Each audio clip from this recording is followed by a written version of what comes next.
भगवान शंकर से बड़ा कौन होगा? तुम त्रिभुवन गुरु वेद वकाना, त्रिभुवन गुरु हैं भगवान शिव। सेवकों का अभाव नहीं है, भक्तों की कमी नहीं है, लेकिन कथा कहने के लिए आसन भी स्वयं ही बिछा लिया और बड़े सहज भाव से बैठ गए। और ये सहजता ही वस्तुतः साधु का सच्चा स्वरूप है, वास्तविक स्वरूप है। इस सहजता की जब हम चर्चा करते हैं तो हमें पूज्य गुरुदेव श्री भक्तमाली जी महाराज की सहजता का स्मरण होता है। बैठे सहज ही शंभु कृपाला, सहज बैठ गए।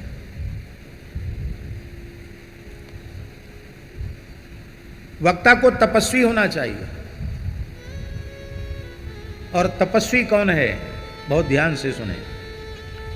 तपस्वी वही है, साधक वही है जिसे किसी सेवक की आवश्यकता की अनुभूति न हो। जिसे सेवक की आवश्यकता की अनुभूति होने लग जाए वो साधक नहीं हो सकता, वो तपस्वी नहीं हो सकता।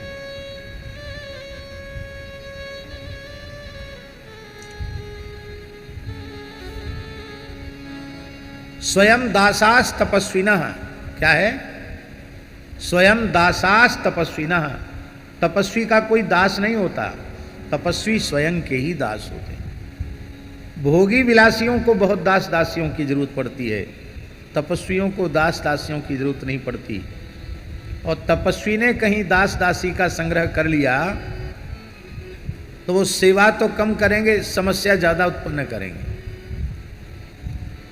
क्योंकि स्वामी के अधीन सेवक मिलना तो बहुत मुश्किल है, तब फिर धीरे धीरे स्वामी को सेवक के अधीन बन जाना पड़ेगा।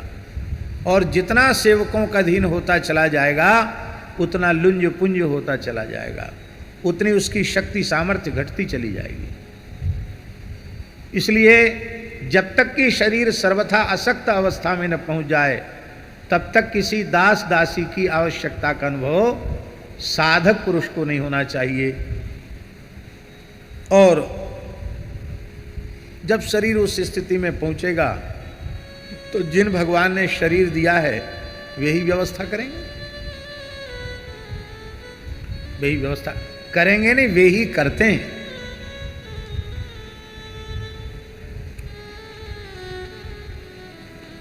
तपस्वी को अपना कार्य अपने हाथ से करना चाहिए। अपने हाथ से आसन बिछाया और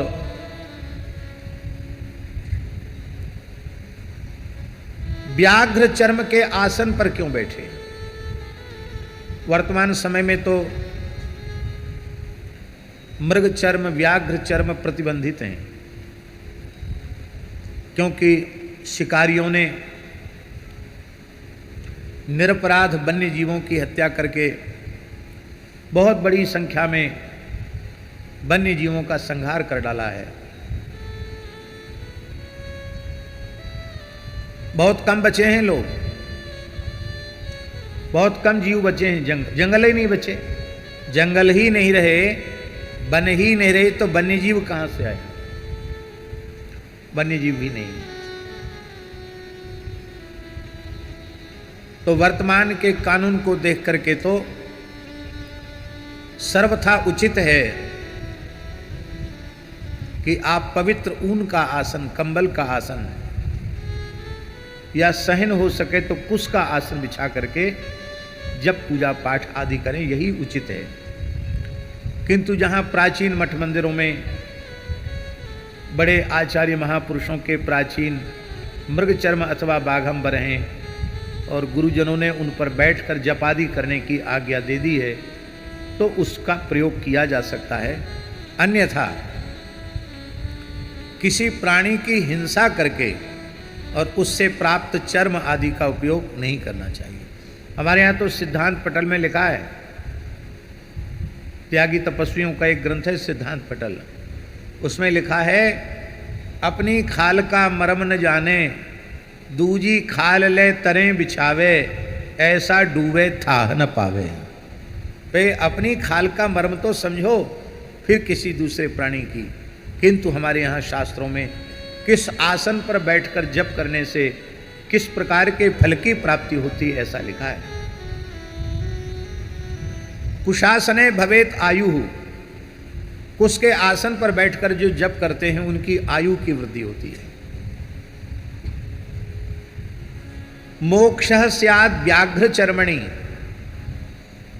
व्याघ्र चर्म पर बैठ करके जो जप करते हैं उनका मोक्ष होता है, लौटकर संसार के चक्र में नहीं आते हैं। कुशासन पर तो सब बैठ सकते हैं, पर व्याघ्रासन पर, मृगचर्म पर सबको नहीं बैठना चाहिए, किसी विशिष्ट अधिकारी पुरुष को ही बैठना चाहिए।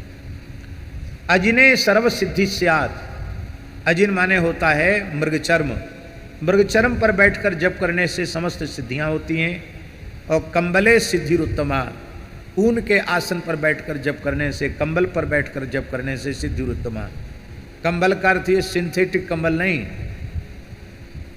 जो रॉ मटेरियल अलग आता है फिर उससे कोमल कोमल कंबल बन जाती है, नहीं, भेड़ के ऊन का कंबल जो देसी कंबल है वो है, उसको कंबल कहते हैं। कंबले सिद्धिरुत्तमा।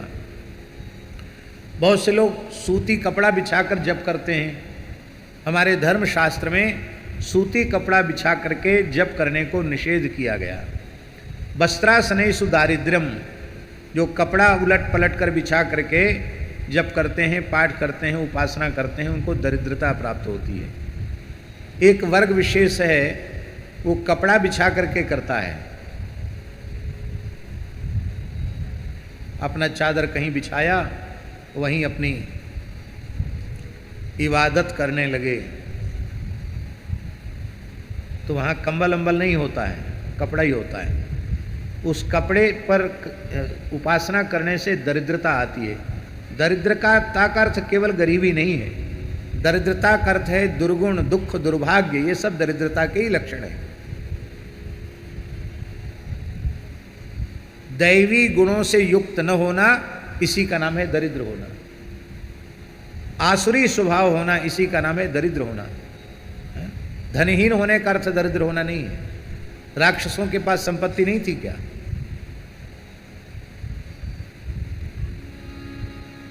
तो बोले ठीक है, फिर हम खाली धरती पर बैठकर मंत्र जप करेंगे। बोले धरण्याम शोक संभवः, जो केवल धरती पर बैठ करके जप करते हैं उनको शोक होता है।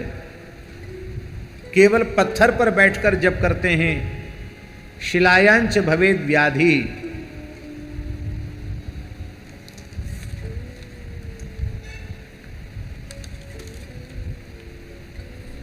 शिलायांच भवेद व्याधि, शिला पर बैठकर जप करने से व्याधि उत्पन्न होती है। और काष्ठे व्यर्थ परिश्रमः, लकड़ी पर, खाली तख्ता पर बैठ कर के जो जप आदि करते हैं उनका साधन का श्रम ही उनके हाथ लगता है, उनका परिश्रम व्यर्थ चला जाता है। पर ये सब बातें मंत्र जप के लिए हैं, नाम जप के लिए नहीं है। नाम जप तो परम पूज्य प्रातः स्मरणीय अनंत श्री समलंकृत परम सिद्ध संत श्री स्वामी राम रतन दास जी महाराज पटिया वाले बाबा सरकार ने पत्थर के पटिया पर बैठकर राम राम किया और वहीं बैठकर सिद्ध हो गए। आज भी पटिया धोकर पिला दो तो भूत प्रेत उतर जाता है, सांप बिच्छू का जहर उतर जाता है। आज भी जिस पटिया पर बैठकर, ये मुरैना के पास है, धौलपुर मुरैना के पास है करह नामक स्थान, जहाँ श्री राम रतन दास जी महाराज पटिया वाले बाबा नाम के सिद्ध पुरुष हुए। तो जिस पत्थर के पटिया पर बैठकर उन्होंने भजन किया वो पटिया सिद्ध हो गया। अद्भुत तीर्थ है। तो नाम जप के लिए नहीं है, वो तो यत्र क्ववा, कहीं भी बैठ करके नाम जप किया जा सकता है।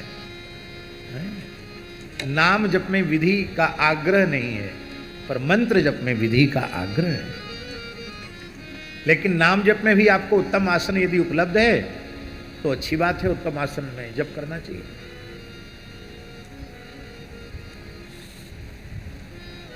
बरसाना में एक महात्मा की कुटिया में हम थोड़ी देर के लिए सोए, बहुत पुरानी बात। दिन का समय था, थक गए थे तो लेटे तो नींद आ गई।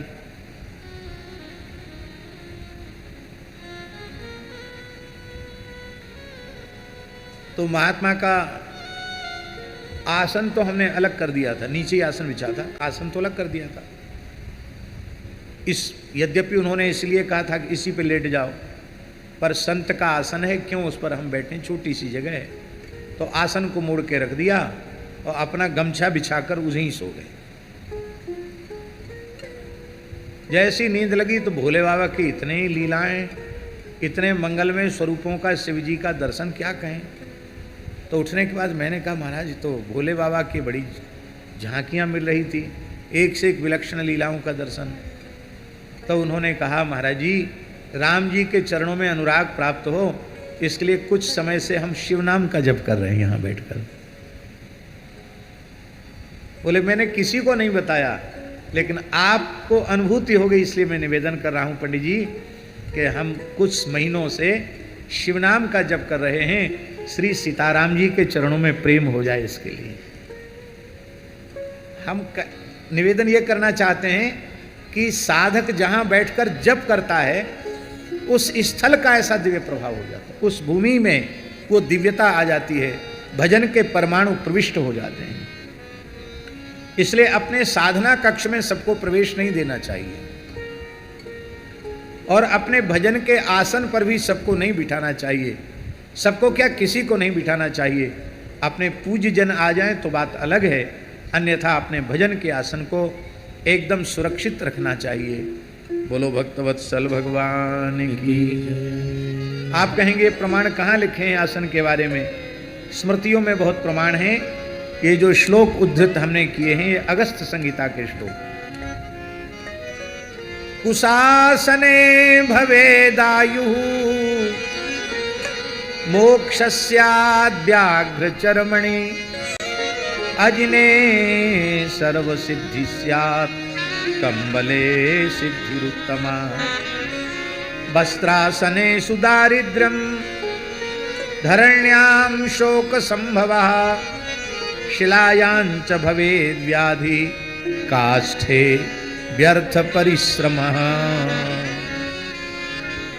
अब एक और बात प्रसंगवश हम कह देते हैं कि साधन भजन के आसन पर खाना पीना नहीं चाहिए। विशेषकर मृगचर्म आदि के आसन पर तो बैठकर कुछ भी खाना पीना नहीं चाहिए। भजन के आसन पर केवल भजन ही करना चाहिए, ना शयन करना चाहिए और ना आसन माने भोजन करना चाहिए। भजन के आसन पर केवल भजन करना चाहिए।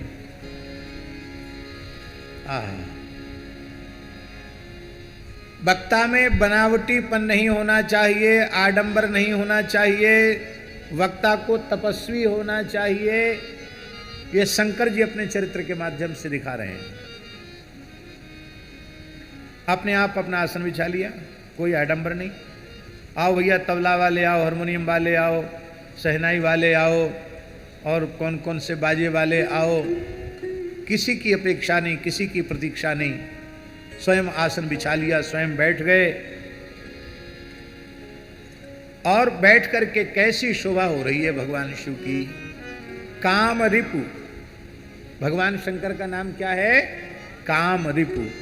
इसका तात्पर्य है वक्ता को भी काम रिपु होना चाहिए।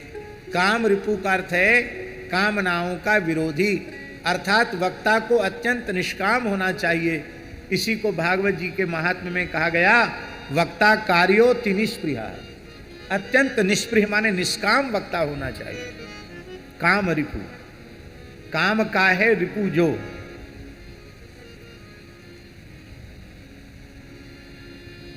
काम है रिपु जिसका,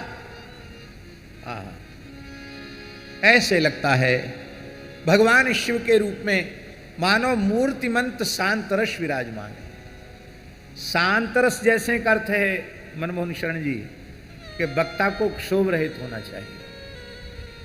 किसी भी परिस्थिति में क्षोभ उत्पन्न हो गया, विकार उत्पन्न हो गया, तो वो कथा व्यास के रूप में बैठकर, वक्ता के रूप में बैठकर भगवत भागवत चर्चा करने का अधिकारी ही।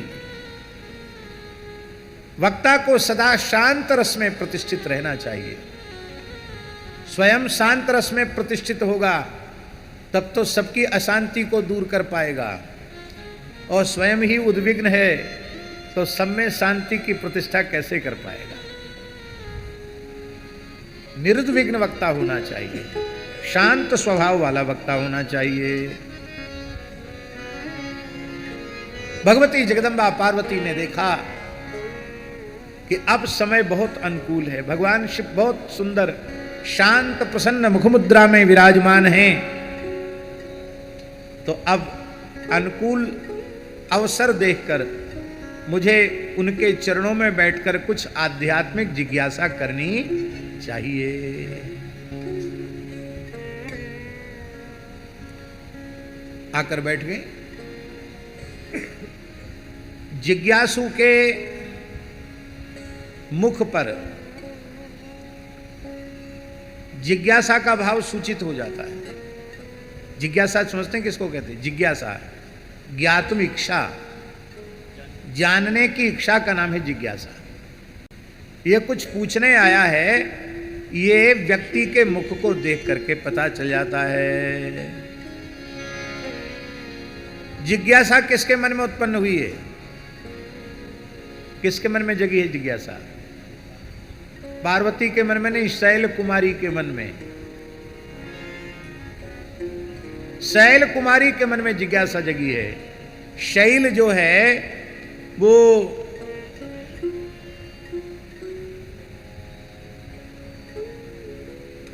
परोपकारी है। ये पर्वत ही धरती को धारण करते हैं। ये बड़ी विचित्र बात है, आपको सुनकर आश्चर्य होगा। इस धरती को धारण करते हैं पर्वत। आप कहेंगे कि बात तो बिल्कुल झूठी है। आप तो कहेंगे कि बात बिल्कुल झूठी है, धरती पर्वतों को धारण करती है। आप ये कैसे कह रहे हैं कि पर्वत धरती को धारण करते हैं? संस्कृत भाषा में पर्वतों के दो नाम हैं, अनेक नाम हैं, उनमें दो नाम हैं जो यह स्पष्ट करते हैं इस धरती को इन पर्वतों ने धारण कर रखा है। एक नाम है पर्वतों का कुद्रह, दूसरा नाम है महीध्रः। कुम पृथिवीम कुम पृथिवीम धारयतीति कुद्रः पर्वतः, कुद्राः पर्वताः। महीधर, महीम धारयन्तीति महीधरा, पृथ्वी को धारण करते हैं। महीध्रः, कुद्रः।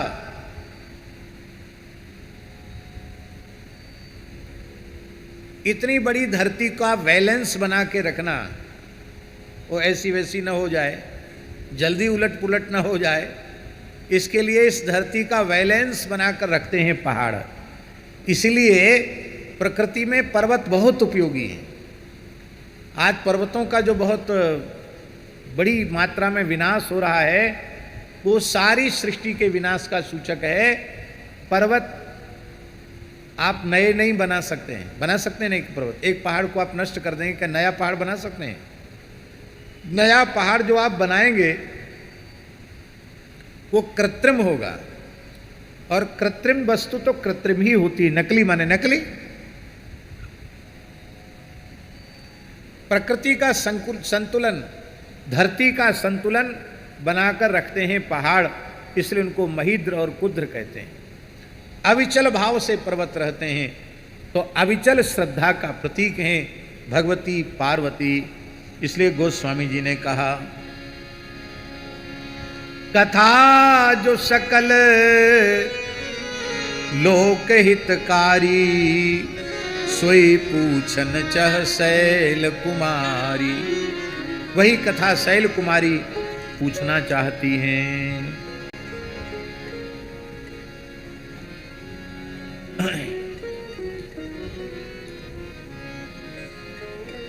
दूसरा भी भाव हो सकता है, वो ये कि गंगा जी हिमालय से निकलती हैं, ये शैल कुमारी हैं, तो भगवान शिव से पूछ करके श्री राम कथा गंगा का प्रवाह संसार के जीवों को कृतार्थ करने के लिए, पवित्र करने के लिए राम कथा मंदाकिनी में अवगाहन करके त्रिविध ताप प्रतप्त जीव और इन त्रिविध तापों से उन्मुक्त होकर श्री सीताराम जी के चरण कमलों को सदा सर्वदा के लिए प्राप्त कर लेवें, इसलिए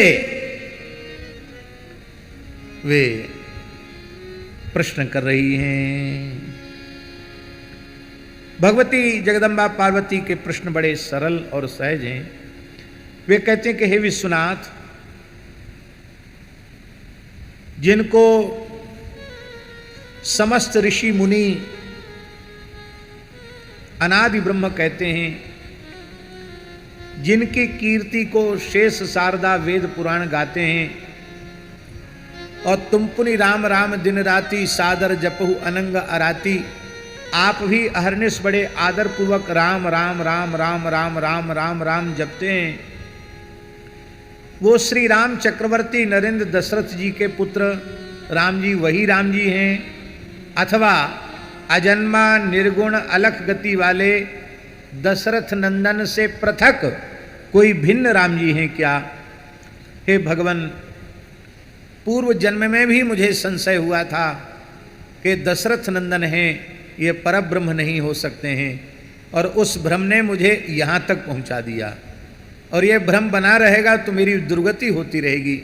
इसलिए हे भगवान, मेरे भ्रम को भग्न कर दीजिए, भ्रम को समाप्त कर दीजिए, मेरे संशय को मिटा दीजिए, क्योंकि संशयात्मा विनश्यति, संशयात्मा नष्ट हो जाता है। और ये भी कह दिया कि अब पहले से बहुत शोधन हो चुका है।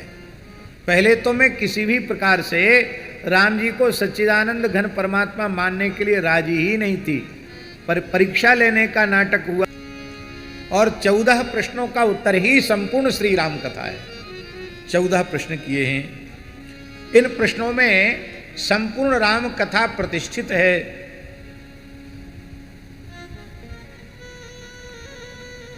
वस्तुतः प्रश्न ऐसा होना चाहिए कि प्रश्न का उत्तर सुनकर प्रश्नकर्ता का तो कल्याण हो ही, प्रश्न सुनने वाले वक्ता के हृदय में भी आनंद की हिलोरें उठने लग जाएं, उसका हृदय आनंदित हो उठे, आह्लादित हो उठे, ऐसा प्रश्न होना चाहिए। और ऐसा प्रश्न केवल भागवत चरित्र संबंधी प्रश्न ही होता है। संसार के उत्पटांग जो प्रश्न हैं, ये चित्त को कभी प्रसन्न नहीं करते हैं।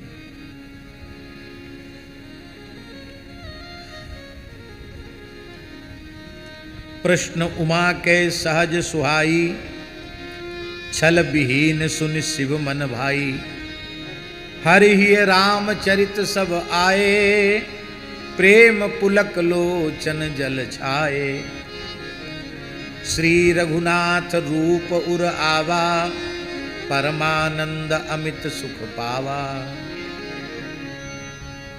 हमारे जैसे रसहीन, भक्तिहीन, ज्ञान वैराग्य विहीन शुष्क हृदय के जीव वस्तुतः कथा के कहने के अधिकारी नहीं है।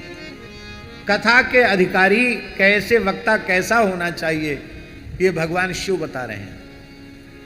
अभी राम कथा आरंभ नहीं की है, राम कथा कहने के लिए विराजे हैं, उद्यत हुए हैं कि हृदय में रामचरित्र प्रकट हो गए। इतना प्रेम प्रवाह बढ़ा कि अश्रु, कंप, पुलक, स्वेद आदि अष्ट सात्विक भाव शंकर जी के श्री अंग में प्रकट हो गए।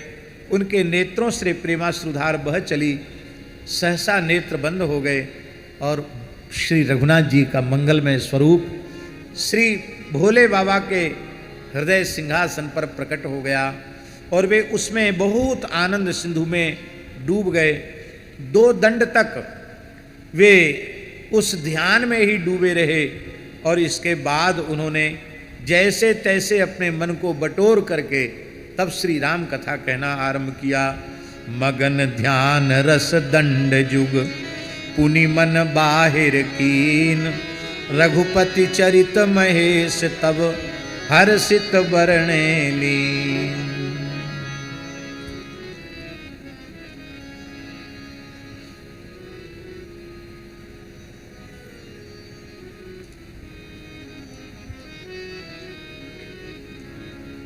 श्री वृंदावन बिहारी लाल की जय। जय जय श्री सीताराम।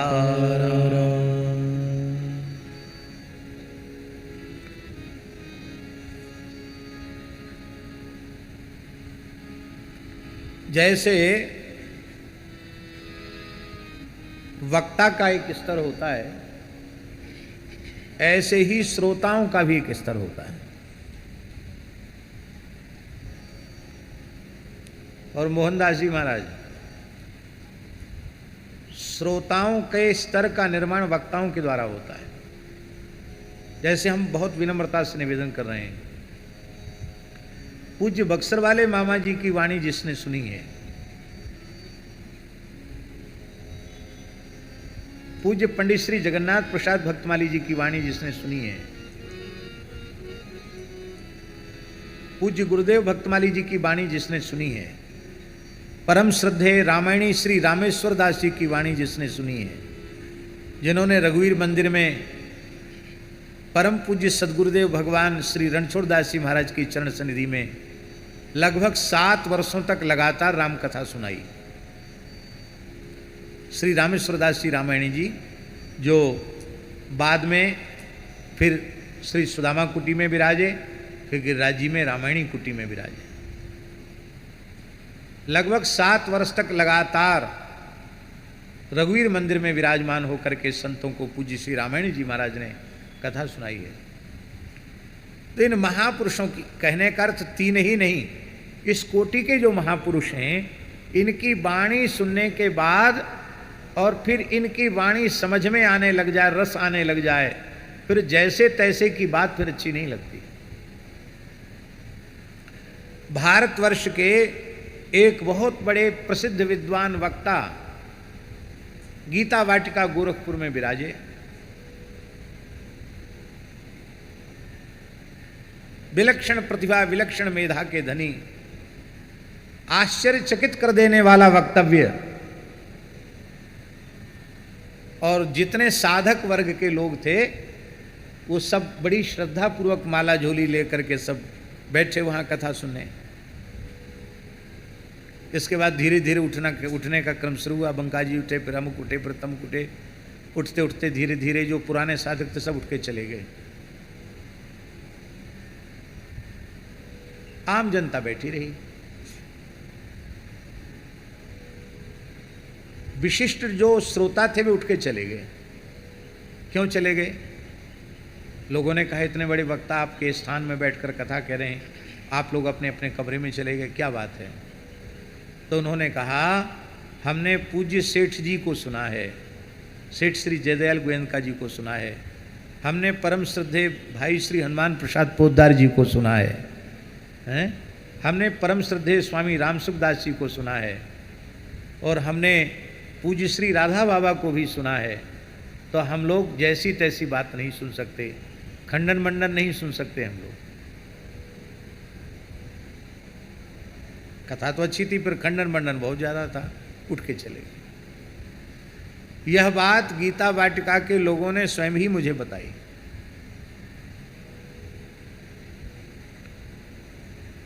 ये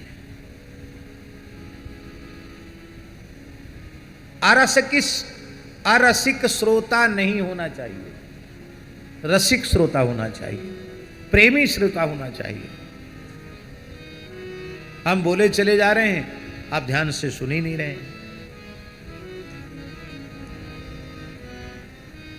अरसकेषु काव्य निवेदनम शिरसि मालिक मालिक मालिक।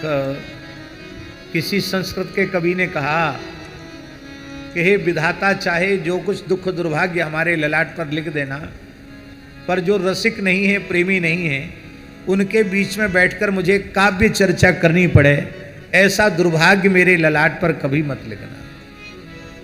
यहाँ वक्ता भगवान शिव परम उत्तम कोटि के हैं, और भगवती जगदम्बा पार्वती, उनकी क्या कहना, साक्षात भगवती आद्या शक्ति हैं।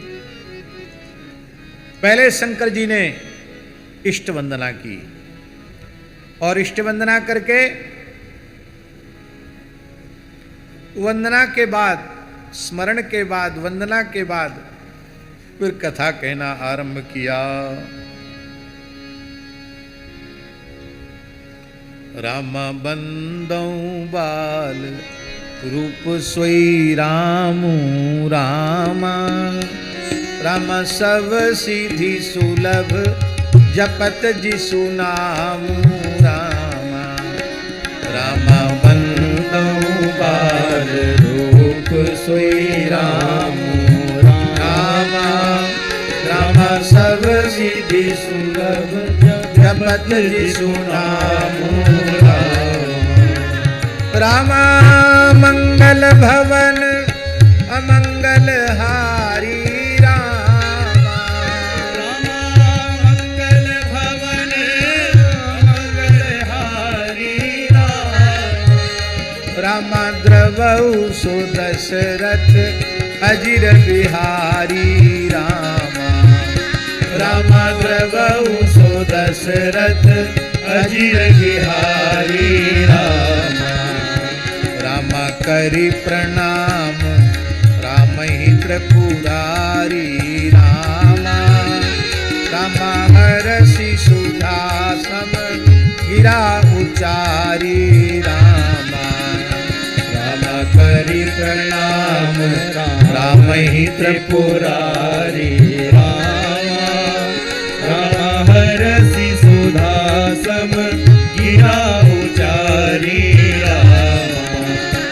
रामा करि प्रणाम राम ही त्रिपुरारी रामा, रामा करि प्रणाम राम ही त्रिपुरारी रामा। रामा हरषि सुधा सम गिरा उचारी रामा, रामा हरषि सुधा सम गिरा उचारी रामा।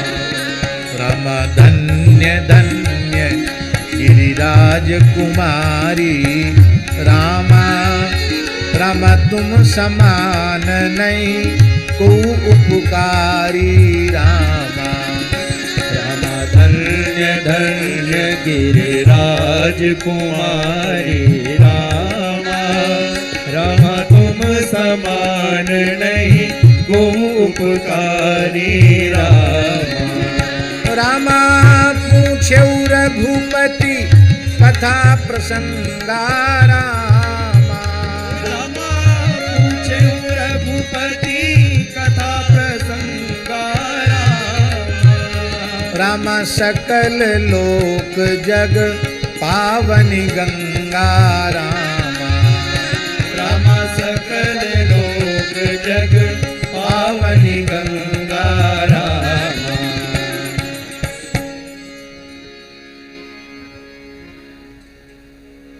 वक्ता को श्रोता का सदा अभिनंदन करना चाहिए।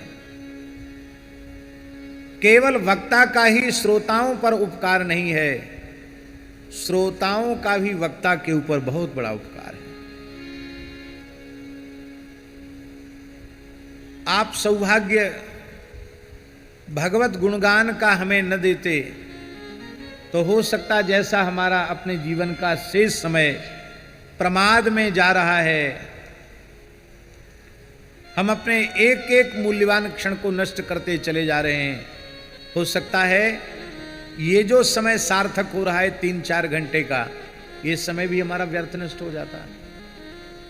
तो आपका समय तो सार्थक हुआ ही, आपका जीवन तो सार्थक हुआ ही। वक्ता को इतनी देर भगवत गुणगान का सौभाग्य मिला, वक्ता भी कृतार्थ हुआ, श्रोता भी कृतार्थ हुआ। इसलिए श्रोताओं को वक्ता के प्रति कृतज्ञता ज्ञापित करना चाहिए और वक्ता को श्रोताओं के प्रति भी कृतज्ञता ज्ञापित करना चाहिए। कृतज्ञता के भावों से ओतप्रोत है सनातन धर्म। कृते च प्रति कर्तव्यम एष धर्म सनातन, वाल्मीकि रामायण की पंक्ति है। इसलिए भगवान शंकर कृतज्ञता ज्ञापित कर रहे हैं। हे गिरिराज कुमारी, तुम धन्य हो, तुम्हारे समान उपकार करने वाला कोई दूसरा नहीं है। क्योंकि तुमने राम जी के चरित्र के संबंध में पूछा है, वो ये श्री रामचरित्र की गंगा संपूर्ण जगत को पवित्र करने वाली है।